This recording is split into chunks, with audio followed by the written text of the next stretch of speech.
신약성경 고린도전서입니다. 신약성경 고린도전서 15장 12절부터 22절까지 말씀입니다.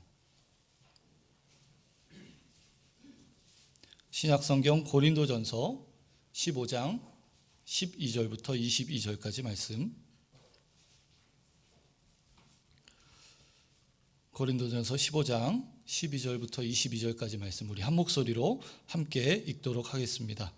그리스도께서 죽은 자 가운데서 다시 살아나셨다 전파되었거늘 너희 중에서 어떤 사람들은 어찌하여 죽은 자 가운데서 부활이 없다 하느냐? 만일 죽은 자의 부활이 없으면 그리스도도 다시 살아나지 못하셨으리라. 그리스도께서 만일 다시 살아나지 못하셨으면 우리가 전파하는 것도 헛것이요 또 너희 믿음도 헛것이며 또 우리가 하나님의 거짓 증인으로 발견되리니 우리가 하나님이 그리스도를 다시 만일 죽은 자가 다시 살아나는 일이 없으면 하나님이 그리스도를 다시 살리지 아니하셨으리라. 만일 죽은 자가 다시 살아나는 일이 없으면 그리스도도 다시 살아나신 일이 없었을 터이요 그리스도께서 다시 살아나신 일이 없으면 너희의 믿음도 헛되고 너희가 여전히 죄 가운데 있을 것이요 또한 그리스도 안에서 잠자는 자도 망하였으리니 만일 그리스도 안에서 우리가 바라는 것이 다만 이 세상의 삶뿐이면 모든 사람 가운데 우리가 더욱 불쌍한 자이리라. 그러나 이제 그리스도께서 죽은 자 가운데서 다시 살아나사 잠자는 자들의 첫 열매가 되셨도다. 사망이 한 사람으로 말미암았으니 죽은 자의 부활도 한 사람으로 말미암는도다. 아담 안에서 모든 사람이 죽은 것 같이 그리스도 안에서 모든 사람이 삶을 얻으리라. 아멘. 함께 읽으신 이 말씀 가지고 담임 목사님 나오셔서 다시 살아나는 사람들이라는 제목으로 말씀 전해주시겠습니다. 할렐루야. 여러분 다 편안하셨죠? 하나님의 은혜가 여러분 모두에게 함께하기를 바랍니다. 우리 부활절이면 늘 인사하는 거 우리 스타일 있잖아요. 예수님 부활하셨습니다. 참으로 그렇습니다. 참으로 그렇습니다. 우리 제가 이야기했죠. 우리는 서구라파의 영향을 받아서 기독교가 이렇게 우리에게 전래되었는데 이 동유럽 쪽으로 여러분이 잘 아시는 대로 이제 로마의 수도를 여기 콘스탄티노플로 옮기잖아요. 그러면서 이제 터키 북쪽으로 이렇게 요즘에 동구라고 동유럽이라고 그러잖아요. 그쪽으로 기독교가 이렇게 쭉 올라가요. 그러면서 그들을 가리켜서 orthodox, 그러니까 정교회라는 이름으로 붙입니다. 그래서 그릭 정교회가 있고 따라가면서 이제 뭐 요즘 전쟁하는 우크라이나 정교회가 있고 러시아 정교회가 있고 이런 식으로 쭉 이렇게 정교회라는 이름을 붙여요. 러시아 사람들은 이제 그렇게 부활절에 인사할 때 예수님 부활하셨습니다. 그러면 그 밑에다가 딱 써놔요. 제가 러시아 갔을 때 봤는데 두 개가 이렇게 써 있어요. 예수님 부활하셨습니다. 그 밑에 이렇게 딱 써놨는데 기념품에 써놨는데 참으로 그렇습니다. 그래서 우리가 그렇게 인사하기로 했어요. 오래전부터 그랬습니다. 그러니까 좋죠? 예, 좋죠. 우리 다시 한번 옆 사람하고 한 분이 예수님 부활하셨다. 참 이상한데 누가 할지도 모르는데 여러분 은혜대로 합시다. 은혜대로 예수님 부활하셨습니다. 참으로 그렇습니다. 같이 한번 인사하겠습니다. 예수님 부활하셨습니다. 참으로 그렇습니다. 참으로 그렇습니다. 감사합니다. 오늘 참 감사하게도 또 우리가 21주년이 됐네요. 교회를 개척하고 많은 세월이 흘렀습니다. 참 교회를 세우기까지 수고하고 애쓴 우리 식구들이 참 많이 있는데 대단히 감사하고요. 특별히 또 교회 생일이라고 이렇게 아름다운 또 귀한 잔치처럼 좀 또 최선을 다해서 섬겨주신 여러분에게 진심으로 감사하고요. 예배가 끝난 다음에 여러분 남아달라는 부탁입니다. 그래서 예배 끝난 다음에는 오늘은 축도 끝난 다음에 일어나서 가지 마시고 남아주셔서 좀만 기다려달라는 부탁이에요. 생일 축하 행사가 있다고 합니다. 그러니까 꼭 좀 여러분이 그렇게 협조해 주시면 대단히 감사하겠습니다. 아울러서 여러분이 주보에서 보셔서 알겠지만은 오늘 제가 참 의미 있는 좀 감사하는 좀 시간을 가지려고 합니다. 우리 20년간 순장으로 섬겨주신 우리 오지혜 권사님, 우리 감사하면서 축하를 좀 못 해드렸는데 이 시간을 빌어서 순장 은퇴, 이제 70이 넘으셨기 때문에 순장 은퇴를 이렇게 축하하며 축복하려고 그럽니다. 우리 오 권사님 잠깐 좀 앞으로 나오시죠. 우리 교회가 좀 정성껏 뭐 또 최선을 다해서 조그만 거지만은 우리가 귀한 좀 선물을 하나 준비했는데 권사님 이리 오시죠. 교회가 개척하고 몇 개월이 안 돼서 우리 권사님이 다니던 교회를 가시다가 우리 교회 생각이 나서 머물렀는데 지금까지 하나님께서 그때 이제 우리 교회를 보면서 참 애틋한 마음을 갖게 하셨나 봐요. 하나님이 인도하시는 게 이상하죠. 그렇게 해서 우리 교회 오시고 그때부터 지하교회로부터 지금까지 사실은 여러분 잘 모르실 거예요. 새벽 2시, 3시 눈만 뜨면 오셔서 기도하시면서 교회를 섬겨오셨던 우리 교환 권사님입니다. 저희들이 조그만 패를 준비했는데 좀 드리도록 그렇게 하겠습니다. Thanks for your dedication. 귀한 헌신의 찬사를 보냅니다. 착하고 충직한 종으로 걸어온 20여 년, 연약한 사람들 가슴에 품고 새벽을 깨운 시간들, 사랑과 기도로 묵묵히 섬김의 길을 걸어오신 오지혜 권사님께 순장 은퇴를 기념하며 사랑과 존경, 감사의 마음을 담아 드립니다.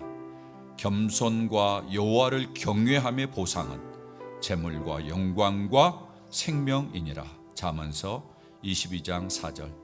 2024년 3월 31일 대한예수교 장로회 친구들 교회 담임 목사 김만형.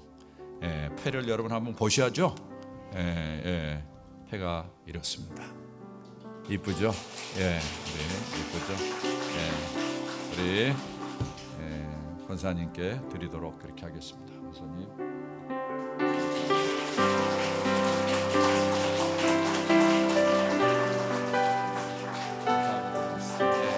다시 한번 뜨거운 격려의 박수로 부탁합니다. 감사합니다. 제가 인생을 살면서 다른 건 못해도 저도 상당히 한 자리에 오래 있는 사람입니다. 그래서 부교육자로 제가 18년을 있었는데 15년이 넘으면서 교회에서 감사패를 하나 주더라고요. 근속패를. 그래서 제가 참 감사하게 받았고요. 또 제가 이렇게 이제 교수 생활을 시작한 지가 상당히 오래됐는데 15년이 지나서 또 학교에서 저에게 근속패를 주더라고요. 우리 교회는 오래 있는 사람이 전통입니다. 그러니까 오래 있어야 돼요. 15년은 아무것도 아니에요. 이제부터 이제 20년 넘어가는데 우리 교회 이렇게 신실하게 있는 분들이 참 많이 있기를 부탁을 드리고 또 그런 기대를 해보게 됩니다. 여러분들 감사하고요. 우리 교회 안에서 계속해서 이런 분들이 많이 나오고 교회는 특별히 이런 분들의 아름다운 수고에 대해서 더 따뜻한 마음으로 감사하고 격려하고 또 치하하는 그러한 은혜가 있었으면 좋겠다. 이런 생각을 갖습니다. 지난 주간에 우리 고난 주간을 지내고 또 오늘 부활주일 계속해서 한 주간 내 새벽 기도가 있었습니다. 1년에 한 차례 새벽 기도하는 게 이제 부활주일인데요. 오늘 아침 새벽 기도는 참 의미가 있었습니다. 우리 고난 주간에도 참 새벽을 깨우기 위해서 먼 거리에서부터 이렇게 서울에서부터 내려온 분도 계셨어요. 그래가지고는 새벽 기도를 이렇게 참여하셨는데 너무너무 참 좋은 시간이었고요. 저에게 많이 격려가 됐습니다. 그리고 오늘 아침 부활주일인데 저는 좀 걱정이 됐거든요. 왜냐하면 일부 예배가 또 9시에 있으니까 어떤 분들이 오실까 염려가 됐는데 우리 교회 3040이 얼마나 놀라운지 모릅니다. 3040이 애들 다 데리고 왔어요. 제가 지난주에 애들 또 데리고 오라고 좀 부탁을 했잖아요. 애들 다 데리고 같이 왔는데 애들과 함께 이렇게 새벽 기도를 참여하는 것이 참 큰 축복이다라는 생각이 들었고 우리 애들에게 좋은 추억으로 남고 저들이 인생을 살아가는 동안에 이런저런 일이 있을 때 그 새벽 기도를 기억하리라고 저는 믿습니다. 그래서 하나님께서 잘 이렇게 세워주셔서 감사하고 참 고마운 것은 이제 이분들이 같이 약속을 했던 것 같아요. 올해 새벽기도 끝나고 만나서는 우리 햄버거를 먹자, 맥도날드를 가자. 제가 맥도날드 선전하는 건 아니고 하여튼 24시간 하는 곳이 아마 맥도날드가 있었나 봐요. 그래서 또 애들이 있으니까 애들을 혹시 맥도날드로 꼬셨는지는 잘 모르겠어요. 하여튼 애들도 와서 맥도날드를 같이 먹었다고 그러더라고요. 그래서 참 좋다 라는 생각이 들었고 다음 내년에는 우리 고난주간 이렇게 부활주일 새벽기도 할 때 우리 어른들도 한 3명씩 짝을 지어가지고 열심히 새벽기도하고 아침에 간단한 뭐 이렇게 샌드위치 먹고 이런 좀 그 전통을 만드는 것도 어떨까라는 생각이 들었어요. 별로 대답을 안 하네요. 하여튼 어떨까 하는 생각만 했어요. 그것도 괜찮겠다 이런 생각이 들어서 여러분 한번 고민해 보시고 내년에는 더 풍성한 우리 고난주간과 또 부활주일이 되었으면 좋겠다 이런 생각을 갖습니다. 하나님이 우리 교회에 주신 은혜가 참 크다. 대단히 감사한 마음이 있습니다. 제가 오늘 여러분과 함께 이제 부활주일 설교를 하려고 하는데 부활주일 설교는 참 여러 가지로 신경이 쓰입니다. 왜냐하면은 이 절기 설교가 참 늘 반복되기 때문에 쉽지 않고 그러나 좀 더 다르게 해야 되기 때문에 좀 쉽지 않습니다. 물론 여러분들이 다 잊어버렸다라는 것을 제가 잘 알아요. 그럼에도 불구하고 또 저의 입장에서는 반복하기가 그렇잖아요. 똑같이 하기가 그렇잖아요. 바꾸고 또 부활주일은 꼭 새벽 기도회가 있잖아요. 그러니까 새벽에 부활 설교를 하는데 또 1부 예배 때 설교, 2부 예배 때 설교를 해야 되는 그러한 요소들이 있습니다. 고난주간과 이 부활주일은 목사에게는 아주 살인적인 스케일이 줄이죠. 설교가 얼마나 많은지 몰라요.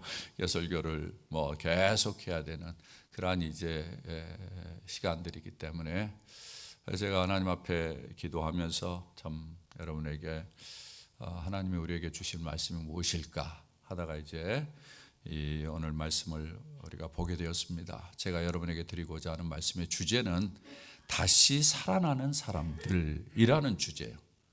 여러분이 이 주제를 읽으면서 어떤 생각이 들었어요? 다시 살아나는 사람들.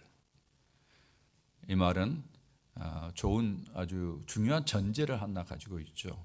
우리의 인생을 사는 동안에 우리를 의기소침하게 만들고 우리로 하여금 이렇게 기진맥진하게 만들고 힘이 다 빠져가지고 쫙 퍼져버리는 것과 같은 그러한 인생의 순간들이 있다라는 이야기예요. 그걸 전제로 하는 것입니다. 예수 믿음에도 여전히 그런 시간들이 있을 수 있어요. 예수 믿는다고 해서 늘 방방 뛰면서 사는 거 아니에요. 그런 시간들이 있을 수 있어요. 그때 어떤 생각을 하냐 참 중요한데 오늘 주제는 바로 그때 다시 살아나는 사람들이 크리스찬이라는 것을 잊어버리지 말라라는 거예요. 여러분이 인생을 살면서 실패해도 우리 크리스찬은 다시 살아날 수 있습니다. 믿습니까? 할렐루야. 여러분 다 망해도 우리는 다시 일어설 수 있음을 믿습니다. 이게 다시 살아나는 거예요. 이게 크리스찬들이 가지고 있는 중요한 모토입니다. 우리는 다시 살아나는 사람들이다. 할렐루야. 제가 여러분에게 이 설교를 좀 풀어가면서 설교를 메모할 수 있는 여기 간지를 집어넣었어요. 이 간지에 보면은 여러분이 한번 간지를 보시죠. 첫 번째 제가 질문에 이런 내용을 적어놨어요. 사람들은 믿음을 가지고 있다. 그 믿음이 인생을 만든다라는 이야기를 1번에 써놨어요. 여러분 어떻게 느껴지세요? 여러분의 인생을 뭐가 만드는 것 같아요?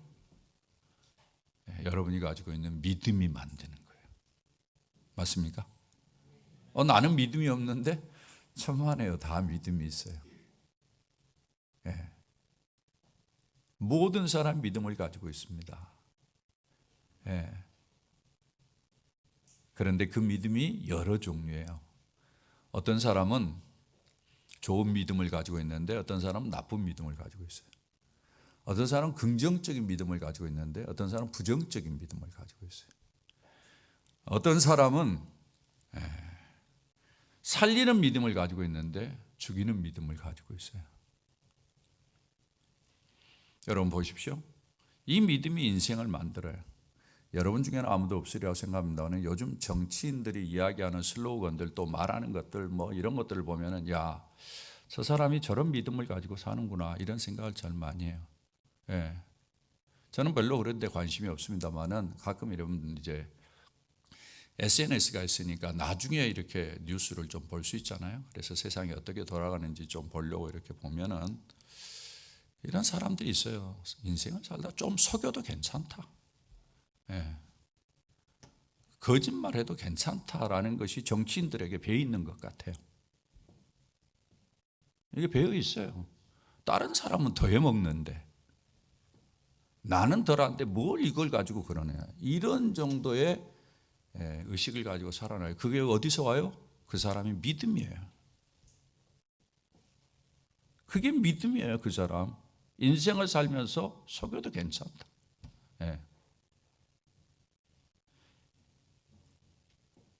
조금 정직하지 않아도 뭐 괜찮다. 이렇게 느끼는 거죠. 이게 믿음으로 자리 잡은 겁니다. 그래서 그것이 그의 인생을 결정을 해요. 그래서 삶 속에서 속이는 일들을 쉽게 해요. 그리고는 그런 일을 하는 사람을 또 그런 믿음을 가진 사람들이 똑같이 그럴 수 있다. 그래서 이런 이제 사회를 보면은 이 사람들의 믿음 수준과 거기에 따른 도덕적인 가치관과 이 도덕 의식 이런 것들이 다 티가 나는 거죠. 이게 그냥 나오는 게 아니에요. 믿음에 의해서 나오는 겁니다. 그러니까 우리의 삶을 돌이켜 보면은 이 믿음이 우리를 결정해요. 여러분들도 이제 뭐 뉴스나 이런 것들을 통해서 그런 것들을 보게 될 거예요. 사회에서 문제를 일으키는 사람들의 모습을 가만히 이렇게 살펴보면은 그들이 고백하는 말들이 이렇게 간간히 흘러나와요. 거기 보면은 저 사람을 지배하는 이 나쁜 믿음이 저 안에 있구나. 이런 걸 알 수 있어요. 반대로 사회에서 좋은 역할을 하는 사람들을 보면은 그 사람에게 저런 행동을 하는 좋은 믿음을 저 사람이 가지고 있구나. 이런 걸 알 수가 있어요. 이렇게 봤을 때 모든 사람은 믿음을 가지고 사는데 어떤 믿음을 갖느냐가 참 중요해요. 여러분 하나님을 믿는 믿음도 그래요. 모든 사람들이 신에 대한 믿음을 가지고 있습니다. 목사님 나는 무신론자예요. 그렇게 이야기해요. 그 무신론이 그 사람의 믿음입니다. 이 세상에서 어떤 사람들이 그런 이야기를 해요. 나는 절대 객관적이다. 나는 아주 중립을 잘 지킨다. 그런 사람이 가능할까요? 아닙니다. 모든 사람은 자기의 믿음에 따라 행동해요. 제가 여러분에게 이야기했죠. 학교 선생님들이 늘 하는 이야기가 아주 자기는 중립적인 교육을 한다. 객관적인 교육을 한다. 천만의 말씀이에요. 여러분 선생님들의 말 하나, 어투 하나하나가 전부 다 객관적일 수 있어요? 아니에요. 그 사람이 어려서부터 자라오면서 자기에게 습관으로 배고 자기가 살아오면서 터득한 것을 믿음으로 갖고 애들 앞에서 쏟아내는 거예요. 어떤 것도 진정한 객관이라는 것은 있을 수 없습니다. 그래서 어떤 믿음을 갖느냐 상당히 중요한 거예요. 우리는 크리스천으로서 크리스천의 믿음을 갖죠. 크리스천의 믿음을 갖고 한번 생각해 보는 거예요. 사람들이 일반적으로 살아갈 때 가장 중요한 이슈는 이제 창조를 믿으면서 사느냐, 진화를 믿으면서 사느냐. 여러분 두 사람이 어떻게 다를 것 같아요? 창조를 믿는 사람과 진화를 믿는 사람. 저는 완전히 달라질 거라고 생각합니다. 부활도 마찬가지예요. 예수님의 부활을 믿는 사람과 부활을 믿지 못하는 사람의 삶은 완전히 다를 수밖에 없습니다.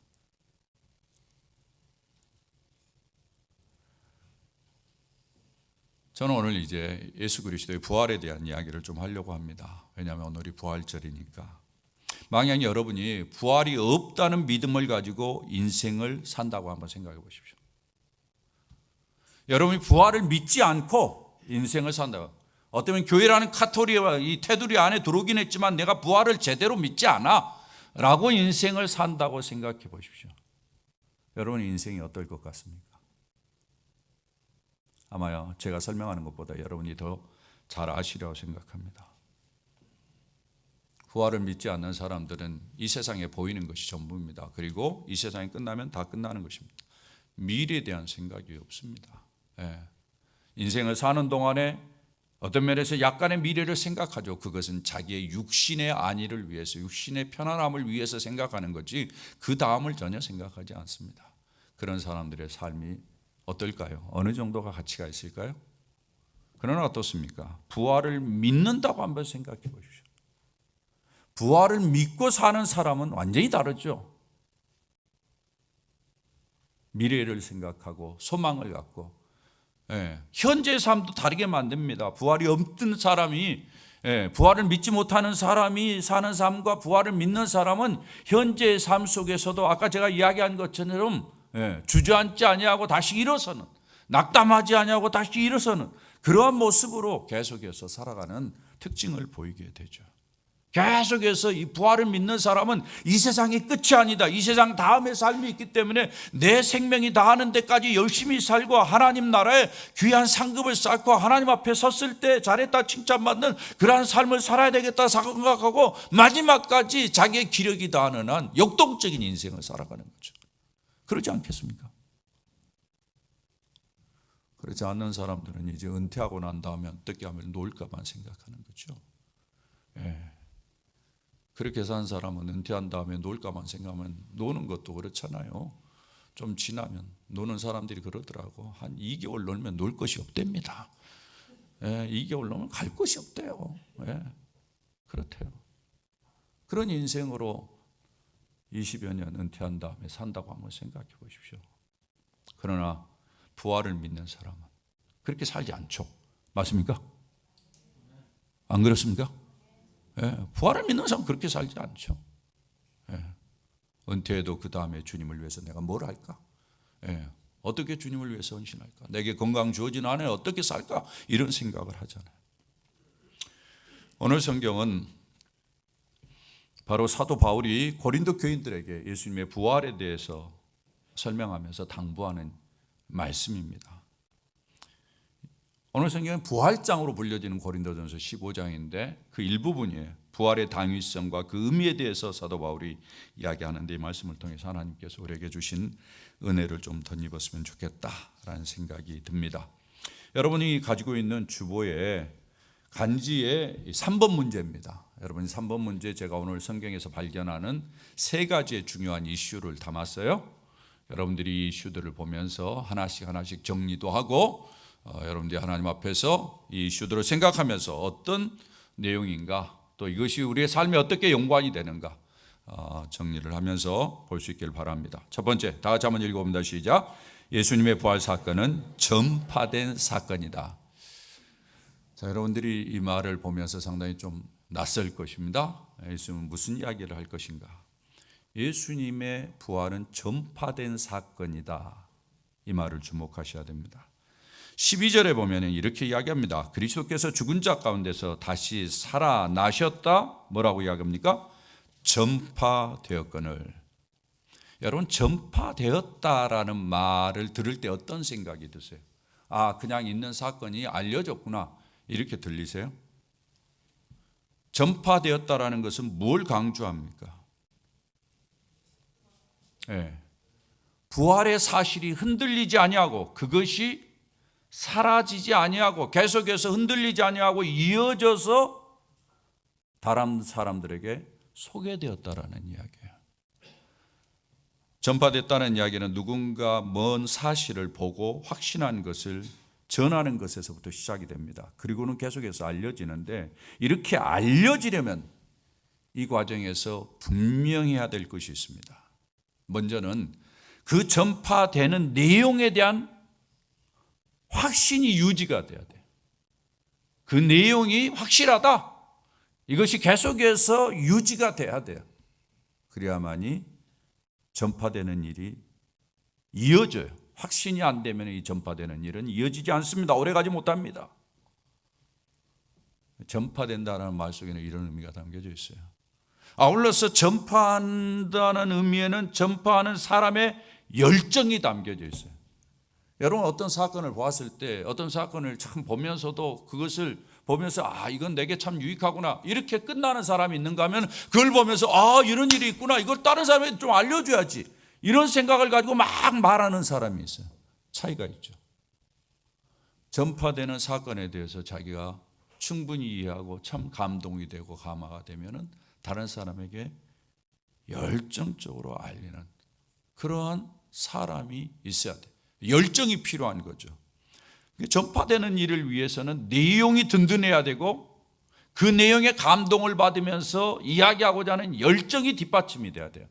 그래야만이 전파라는 일이 가능한 이야기예요. 그게 안 되면 전파는 일어나지 않습니다. 여러분 역사 속에서 보십시오. 어떤 사건이 이러한 강도를 가지고 전파되었는지 한번 보시길 바랍니다. 역사 속에서 내용의 든든함과 그 내용에 감동이 돼서 열정을 담은 사람들이 있어가지고 전파된 내용이 뭐가 있는지 한번 보세요. 역사 속에서 찾아보기 어려울 겁니다.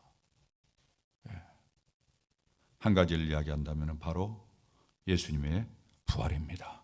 할렐루야. 예수님의 부활이에요.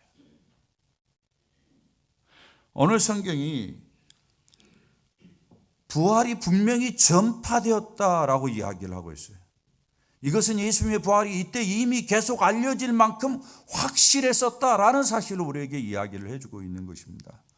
오늘 사실 성경에서 사도 바울이 이때 당시에도 고린도 교회 교인들조차도 이 부활을 믿지 않았다라는 사실을 이야기를 하고 있어요. 12절 하반절에 보면은 어떤 사람들은 어찌하여 죽은 자 가운데서 부활이 없다 하느냐. 이때 당시에도 부활을 믿지 못하는 사람들이 있었다는 이야기예요.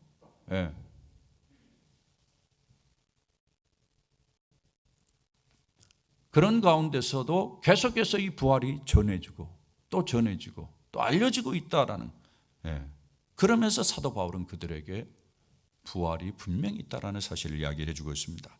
전체적으로 이 고린도전서 15장에 보면은 가장 강조하는 것 중에 하나가 뭔가 하면 전해졌다라는 거예요.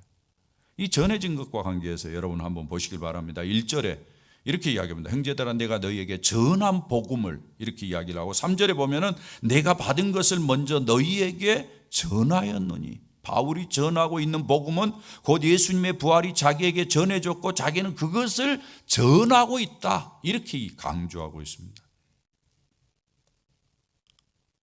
아울러서 또 한 가지는 사도 바울이 이런 이야기를 하면서 이것을 내가 받아서 전할 뿐만이 아니라 내가 직접 경험을 했다라는 사실을 강조하고 있습니다. 5절에 보면 그렇게 이야기합니다. 게바에게 보이시고 그 후에 12제자이가 그 후에 500여 형제에게 일시에 보이셨나니 그 중에 지금까지 대다수는 살아있고 어떤 사람은 잠들었으며 그 후에 야고에게 보이셨으며 그 후에 모든 사도에게 전부 다 예수님이 나타나서 사람들에게 보인 거죠. 그 다음에 8절 다 같이 읽어봅니다. 시작. 맨 나중에 만삭되지 못하여 난 자 같은 내게도 보이셨느니라. 예수님이 사도 바울에게 보였다는 거예요. 여러분 사도 바울은 제자들과 시간적인 인터벌이 있습니다. 사도 바울은 예수님의 죽음을 직접 봤어요? 안 봤어요? 못 봤어요. 예수님 부활하신 거 직접 봤어요? 못 봤어요? 못 봤어요. 근데 사도 바울이 자기가 예수님을 봤다고 하는 이야기는 무슨 이야기예요? 여러분 잘 아시는 대로 다메섹 사건이에요. 사도 바울은 유대 배경을 가지고 산 사람입니다. 그 가운데서 배웠어요. 가말리알 문화에서 배웠어요. 계속해서 전해 들은 건 뭔고 하면 예수라는 사람이 있었다라는 거예요. 근데 그가 하나님으로 자기를 표현했다라는 거예요. 신성모독했다라는 거죠. 그러니까 사도 바울의 마음속에는 신성모독자로 알려진 거예요. 그러니까 뭐예요? 예수 믿는 사람들은 이 일을 가지고 사회를 어지럽히는 사람들. 그래서 계속해서 어떻게 합니까? 예수 믿는 사람들을 잡아 죽이러 다니는 사람들이에요. 대단한 열정이죠. 그런데 그가 다마스커스로 가다가 그곳에서 큰 빛을 만나서 거꾸러지는 거 아닙니까? 그리고 난 사람을 봐요. 당신은 누굽니까? 그랬을 때 예수님이 그에게 하는 이야기가 나는 네가 핍박하는 예수라. 사도 바울은 예수를 핍박했어요? 안 했어요? 예수와 관계가 없었는데 예수를 핍박 안 했지? 누구를 핍박했어요? 예수 믿는 사람들을 핍박하는 거죠. 그런데 예수님은 예수 믿는 사람들을 핍박하는 사도 바울을 망해서 네가 나를 핍박했다라고 이야기를 하는 거예요. 그때 사도 바울이 깨닫습니다. 아, 예수가 죽은 줄 알았더니 살아있구나. 그리고 예수는 지금 자기를 믿는 사람들과 자기를 동일시하는구나. 이걸 사도 바울이 깨달은 거예요. 이 경험을 통해서 사도 바울은 자기도 예수 그리스도를 보았다라고 이야기를 하는 겁니다.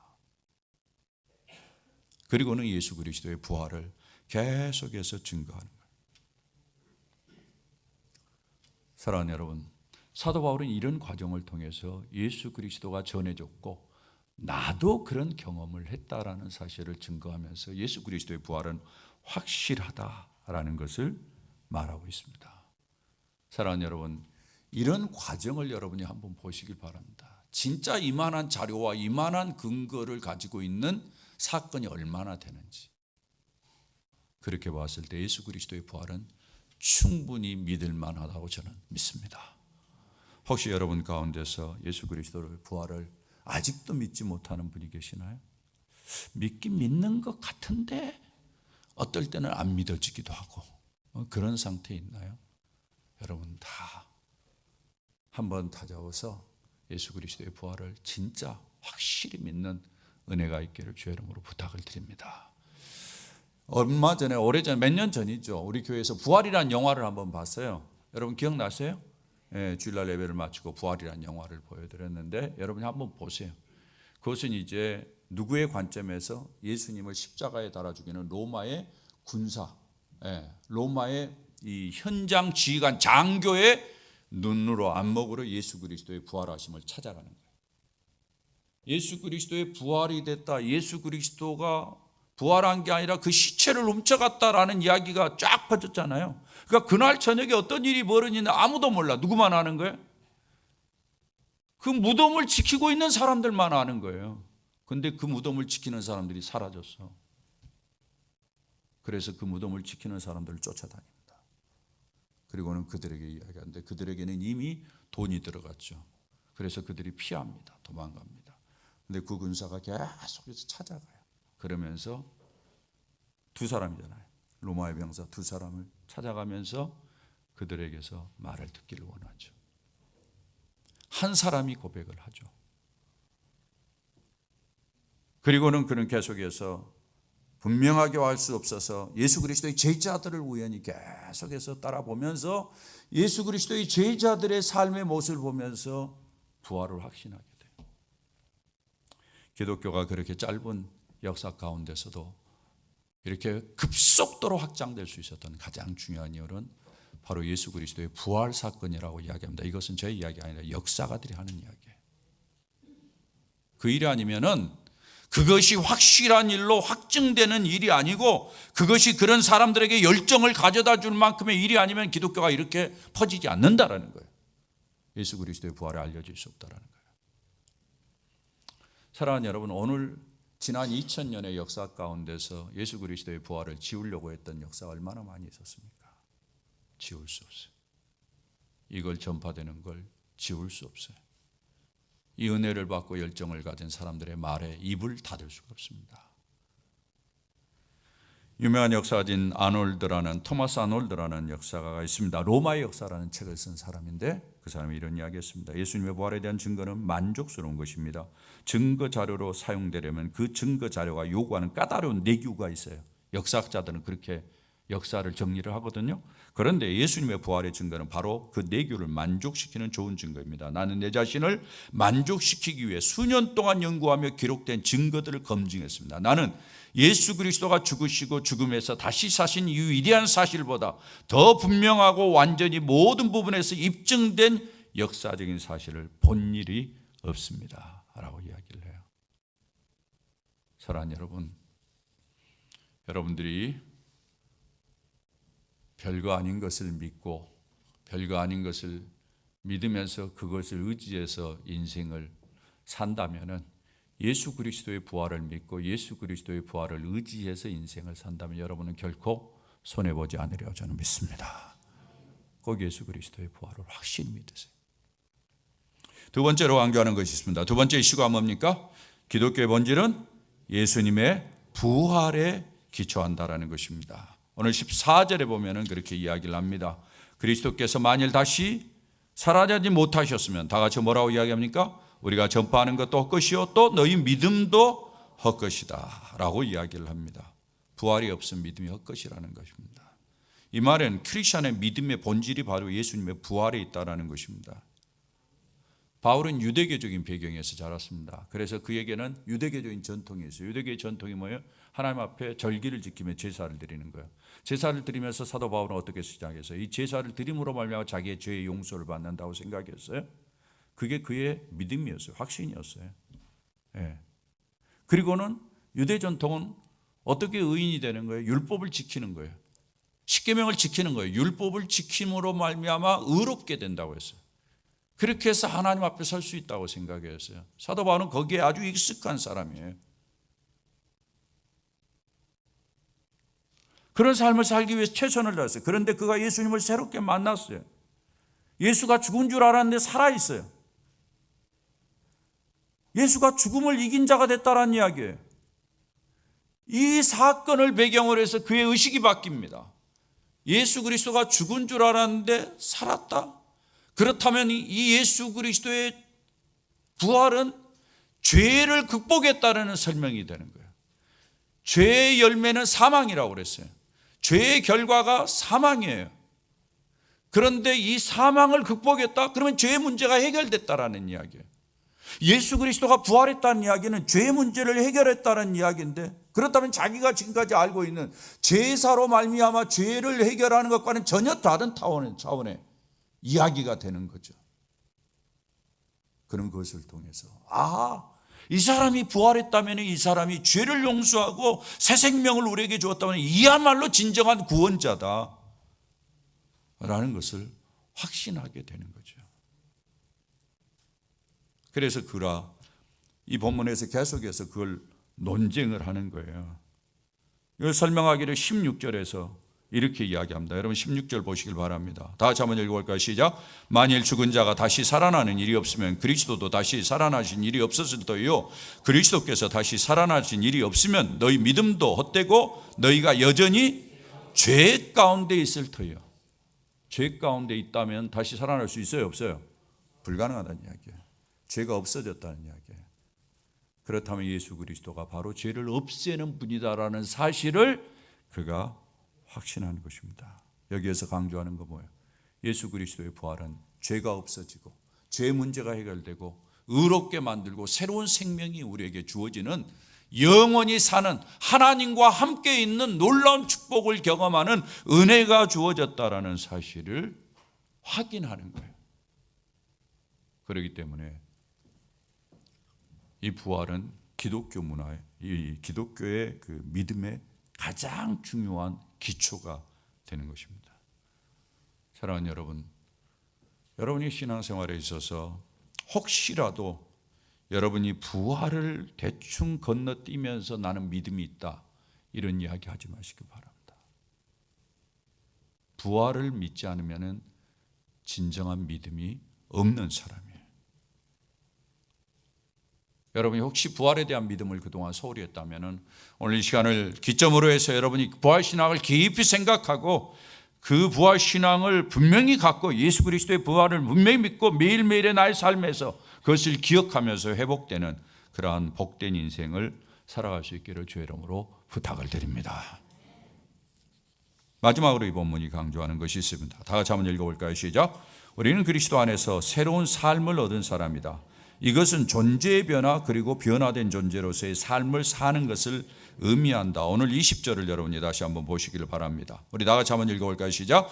그러나 이제 그리스도께서 죽은 자 가운데서 다시 살아나사 잠자는 자들의 첫 열매가 되셨도다. 사망이 한 사람으로 말미암았으니 죽은 자의 부활도 한 사람으로 말미암는도다. 아담 안에서 모든 사람이 죽은 것 같이 그리스도 안에서 모든 사람이 삶을 얻으리라. 여러분 이 본문을 보십시오. 20절에 예수님께서 다시 살아나셔서 잠자는 자들의 첫 열매, 이 잠자는 자들은 죽은 자들을 이야기합니다. 죽은 자들의 첫 열매가 되셨다는 이야기는 무슨 말인가 하니 죽은 자가 다시 살아나는 것의 첫 번째 케이스가 됐다는 이야기예요. 첫 번째 케이스가 됐다는 이야기는 다음에도 그런 케이스가 일어난다는 걸 전제하는 거죠. 계속해서 부활이 있을 것이라는 것을 이야기해요. 그러면서 이제 하는 이야기가 아주 중요한 이야기예요. 21절 한 사람으로 말미암아 사망이 왔고 한 사람으로 말미암아 뭐가 왔다? 부활이 왔다라는 이야기를 하는 거예요. 아담으로 말미암아 사망이 왔고 예수님으로 말미암아 뭐가 왔다? 생명이 왔다. 다시 사는 일이 생겨났다. 이 이야기를. 이걸 성경은 대표의 원리라고 그래요. 이 설명을 로마서에서 이야기를 하고 있죠. 여러분 로마서 5장 17절에 여러분 대표성의 원리에 대해서 잘 아시라고 생각합니다. 로마서 5장 17절 보십시오. 뭐라고 이야기합니까? 한 사람의 범죄로 말미암아 사망이 그 한 사람을 통하여 왕노릇하고, 그 다음에 뭡니까? 한 줄 밑으로 와서 한 줄 밑에 미안합니다. 16절 그 위에 절 위에 절요. 16절, 여기 17절이잖아요. 16절을 보여주세요. 안 돌아갑니까?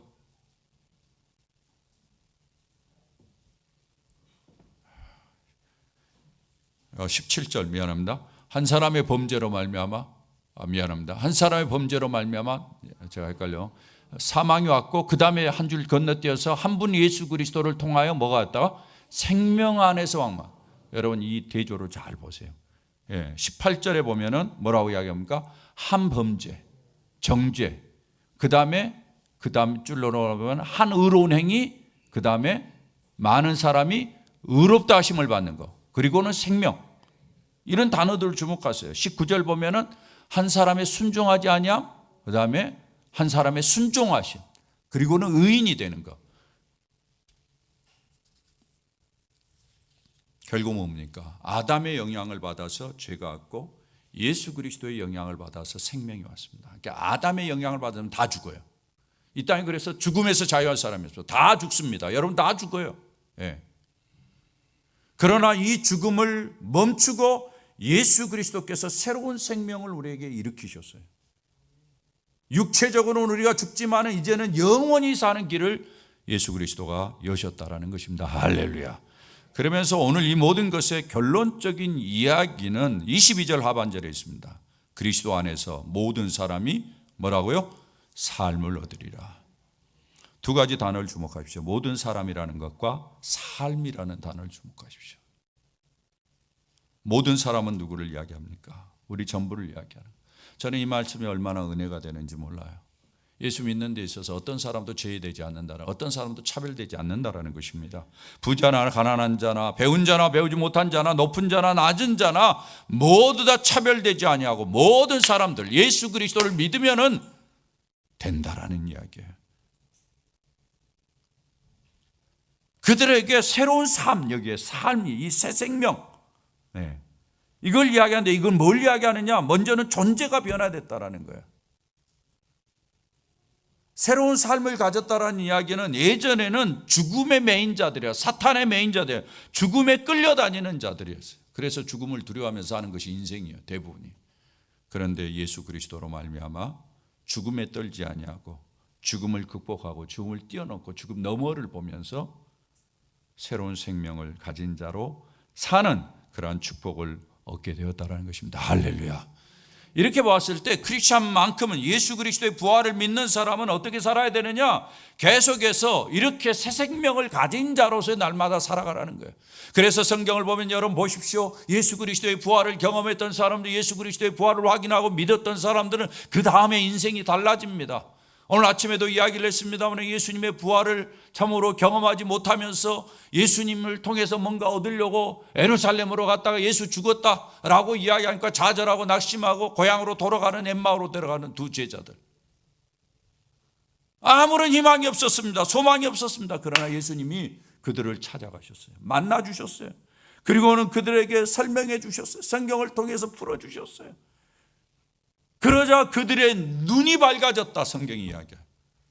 눈이 뜨인 거예요. 그리고는 예수를 본 거예요. 예수를 만난 거예요. 부활하신 주님, 예수가 부활했다는 걸 확인해서 그래서 그들이 다시 예루살렘으로 돌아옵니다. 그래서 제자들과 함께 놀라운 일들을 감당하게 되죠. 제자들 어떻습니까? 겟세마네 동산에서 예수님 기도할 때 쿨쿨 잠이나 자고 예수님 잡혀갈 때 다 도망갔던 자들이에요. 그러나 예수 그리스도의 부활로 말미암아 저들이 예수 그리스도의 부활을 믿고 난 다음에 저들의 인생이 바뀌는 거죠. 베드로를 보십시오. 예수님을 3번이나 부인했던 사람이에요. 그러나 예수 그리스도의 부활을 그가 경험하고 예수님이 그에게 찾아온 것을 경험하면서 그는 십자가에 거꾸로 매달아 죽는 사람이 되었어요. 베드로전서 2장 5절에 보면은 베드로는 자기를 심지어 이렇게 표현을 하고 있습니다. 한번 보여주시죠. 너희도 뭐라고요? 산돌같이, 여기 산돌이라는 표현을 썼어요. 제가 오래전에 여러분에게 이 단어를 가지고 설명을 했습니다마는 리빙스톤, 이게 무슨 말이냐? 건축을 할 때 부자는 채석장에서 돈을 주고 돌을 맞춰서 가서 집을 짓는데 가난한 자는 그렇게 못해. 그러니까 몇 개만 맞춰오고 나머지는 뭐예요? 이 동네에 흩어져 있는 돌을 주워다가 집을 지어요. 흩어져 있는 돌들이 다 죽은 돌이었어요. 그때만 해도. 근데 그것을 주인이 선택해 가지고 뭐예요? 집 끼운 데다 끼우면은 집을 맞추는 데서 이게 살아있는 역할을 한다라는 거예요. 베드로가 자기를 그렇게 확신하게 되었고, 자기가 자기의 인생을 이제는 산자로서 산돌과 같이 사람들을 살리고 건물을 살리는, 교회를 살리는 그러한 역할을 하겠다라는 그러한 다짐을 하면서 그의 인생을 살아갑니다. 사도 바울은 어떻습니까? 예수 그리스도 믿는 사람들을 잡아 죽이는 역할을 했어요. 그러나 그가 예수 그리스도를 만난 다음에, 그의 부활을 본다는 다음에는 그는 참으로 예수 그리스도를 위해서 자기의 인생을 드렸죠. 자기의 생명을 조금도 귀한 것으로 여기지 않았어요. 심지어는 그가 낫지 않는, 치료되지 않는 질병을 안고 있었어요. 그럼에도 불구하고 그것으로 인해서 불평하지 않았어요. 불만을 표현하지 않았어요. 주신 은혜가 족하다라고 생각하고 고통과 고난을 내다보면서도 염려하지 않으려고 인생을 살아냈어요. 이것이 바로 예수 그리스도의 부활을 본 사람들이 날마다 다시 살아나는 인생을 사는 모습입니다. 할렐루야. 우리가 그런 모습으로 살아야 됩니다. 사랑하는 여러분, 오늘 이 시간에 다른 건 다 잊어버려도 잊지 말아야 될 것이 있습니다. 우리에게 전파된 예수 그리스도의 부활은 분명한 사실입니다. 거기에 든든히 서십시오. 흔들리지 마십시오. 그것이 기독교의 신앙생활의 기본입니다. 여러분, 교회 와서 다른 것 찾지 마십시오. 부활하신 예수 그리스도를 더 가까이 만나고 더 가까이 대하고 그분을 누리고 그분의 은혜 가운데 있기를 힘쓰십시오. 그리고 이제는 여러분이 예수 그리스도의 부활을 믿는 사람답게 여러분의 삶 속에서 좌절해서 의기소침해가지고 주저앉아서 불평불망하고 부정적인 이야기나 하는 사람이 아니라 살아나는 사람으로, 아무리 힘들어도 다시 일어나, 아무리 좌절돼도 그것이 나를 붙잡아 밀 수 없어, 다시 으쌰 한번 해보자 하면서 다시 일어나, 그렇게 살아가는 것이 크리스천입니다. 그렇게 살아갈 때 여러분의 삶을 통해서 다른 사람도 살릴 수 있어요. 여러분이 그렇게 살아가는 모습을 보면서 여러분의 자녀들이 살아날 겁니다. 여러분의 남편과 아내가 살아나고 여러분의 형제가 살아나고 여러분 주변에 있는 사람들이 새 생명을 얻고 그렇게 살아날 것을 저는 믿습니다. 그러한 은혜가 우리 모든 식구들에게 넘치기를 주의 이름으로 축원합니다.